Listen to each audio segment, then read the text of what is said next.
Hemm bżonn titrattaw lill-edukaturi b'rispett u s-salarji tal-għalliema għandhom jirriflettu il-livell ta' responsabilità li għandhom f'ħoġorhom. Hekk stqar l-editorjal tat-Times of Malta wara li fl-aħħar 15 faqqet it-tilwima bejn l-MUT u l-Gvern, b'dan tal-aħħar iħalli eluf ta' studenti fi stat ta' inċertezza. Minkejja li l-MUT jissospendit temporanjament l-azzjonijiet tagħha, id-diskussjonijiet għad iridu jwasslu għal soluzzjoni u dan xorta jqajjem tħassib dwar il-futur tal-edukazzjoni fil-pajjiż. It-Times tajt li l-attakk tal-Prim Ministru Robert Abela kontra dik li sejjaħ bħala azzjoni industrijali militanti tindika relazzjoni ta' tensjoni bejn il-Gvern u l-edukaturi. Rridu nibqgħu niddiskutu madwar il-mejda ta' dialogu soċjali.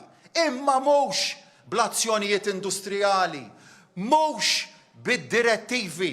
In-negozjar kollettiv ma twaslux fejn tixtieq bil-militantiżmu. L-editur tat-Times jgħid li n-nuqqas ta' ftehim jenfasizza nuqqas ta' rispett għal din il-klassi professjonali li hi vitali biex jitħejja n-nazzjon għall-isfidi ekonomiċi ta' għada. Skont dan il-ġurnal, l-istrateġija tal-Prim Ministru ġiet ikkritikata għad-disprezz tiegħu u l-fatt li ma tax importanza li jinvesti fir-riżorsa umana. Intant, il-Partit Nazzjonalista jibqa' konsistenti favuri dialogu bejn iż-żewġ partijiet u stieden lill-Gvern biex jinnegozja l-pakkett finanzjarju li wiegħed biex l-edukaturi jingħataw ir-rispett li jxirqilhom bil-fatti u t-tfal jieħdu l-massimu mill-esperjenza edukattiva tagħhom.